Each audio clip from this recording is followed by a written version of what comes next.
اعوذ باللہ من الشیطان الرجیم، بسم اللہ الرحمن الرحیم۔ السلام علیکم۔ میں سرکاری ہسپتال میں ایک بندے کو بلڈ دینے گیا۔ فرصت ملنے پر ادھر موجود ٹرک شاپ سے برگر اور جوس خریدا اور مزے سے وہیں کھڑے کھڑے کھانا پینا شروع کر دیا۔ عین اسی وقت میری نظر بینچ پر بیٹھے ایک معصوم بچے پر پڑی جو بڑی حسرت سے دیکھ رہا تھا۔ میں نے انسانی ہمدردی میں جلدی سے اس بچے کے لیے بھی برگر اور جوس خریدے جو بچے نے بلا تکلف لے لیے اور جلدی جلدی کھانے لگا۔ بیچارہ پتہ نہیں کب سے بھوکا ہوگا۔ یہ سوچ کر میں نے خدا کا شکر ادا کیا جس نے مجھے ایک بھوکے کو کھانا کھلانے کی توفیق بخشی۔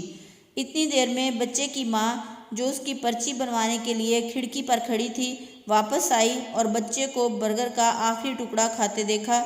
پھر اچانک پتہ نہیں اسے کیا ہوا کہ وہ دونوں ہاتھ اٹھا کر باقاعدہ قبلہ رخ ہو کر اس شخص کو بد دعائیں دینے لگی جس نے اس کے بچے کو چیزیں لے کر دی تھیں۔